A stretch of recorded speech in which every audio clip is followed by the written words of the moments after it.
Доколку немате значителни проблеми со метаболизмот, речиси секоја диета ќе го даде ефектот на намалување на килограмите. Тоа се должи на неколку фактори. Прво, самото воведување на некаков ред, каков и да е, придонесува кон тоа да се стабилизира внесот на калории и да започне негативен енергетски биланс.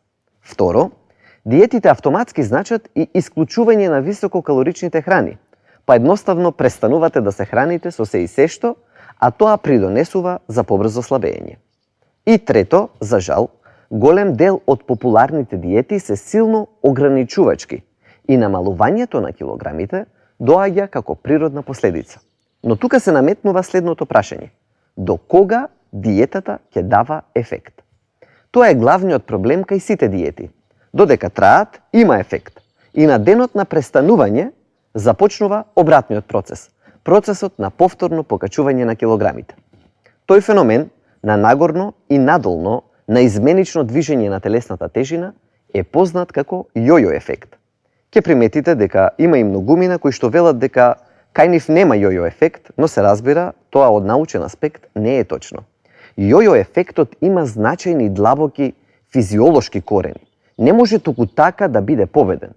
И тој се вклучува како одбранбен механизам, кога телото мисли дека е загрозено од гладувањето. Изменетиот метаболизам е основата на јојо феноменот. Така се создава навика на редовно држење диети, на зимска телесна тежина наспроти летна телесна тежина, на периоди на контролирано и неконтролирано јадење наспроти периоди на измачување и изгладнување.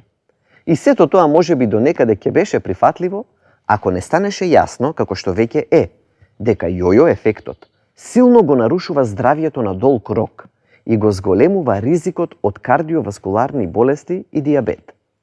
Вистинската опасност од диетите доаѓа на долг рок и затоа не треба да биде замаскирано во краткорочниот успех. Ослабнав, тоа не може да биде нездраво, нели? Тука е клучното прашање. Со што мериме дали една диета е успешна? Ако критериум ни се само намалените килограми, тогаш не ја гледаме големата слика. Дури и при времено променетите параметри на крвната слика не ни кажуваат што вистински се случува во нашето тело. Кога нашите тела се во прашање, не треба да размислуваме за недели или месеци, туку за години и за децении. Што му прави оваа диета на моето тело и кој ефект ќе го имам за 20 или за 30 години од сега? Тоа е суштинското прашање.